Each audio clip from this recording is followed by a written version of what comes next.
ನಾವು ಕೋಪ ಬಂದಾಗ ಯೋಗದಲ್ಲಿ ಏನು ಪರಿಹಾರ ಇದೆ ಅಂತ, ಕೋಪ ಬಂದಾಗ ಯೋಗದಲ್ಲಿ ಏನೇನು ಮಾಡ್ಬೋದು ಅಂತ.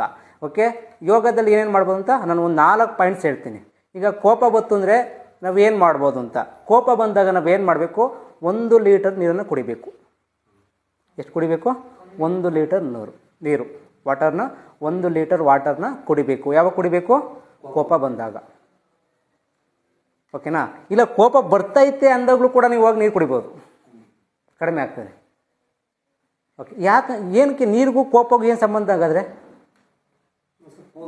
ಹಾಂ, ಏನು ಮಾಡುತ್ತೆ ಹೇಳಿ? ಹಾಂ, ಕೂಲ್ ಮಾಡುತ್ತೆ ನಮ್ಮನ್ನು. ಕೋಪ ಇತ್ತು, ಕೂಲ್ ಆಯಿತು ಅಂತ ಒಂದು. ಅಂತ 2 ನಿಮಗೆ ನಂಬರ್ಸ್ ಎಣ್ಸಕ್ಕೆ ಬರುತ್ತಾ? 1 2 3 4 5 ಅಂತ. ಕೋಪ ಬಂದಾಗ 1 ರಿಂದ 100 ಗಂಟ, 1 ರಿಂದ 100 ಗಂಟ ಏನು ಮಾಡ್ಬೇಕು ನಾವು?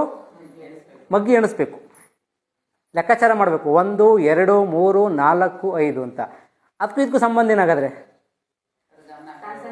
ಹಾಂ, ಏಕಾಗ್ರತೆ ಎಲ್ಲಿಗೆ ಹೋಗುತ್ತೆ? ಮಗ್ಗಿ ಮೇಲೆ ಹೋಗುತ್ತೆ, ಲೆಕ್ಕದ ಮೇಲೆ ಹೋಗುತ್ತೆ. 2 ಆಯಿತಾ?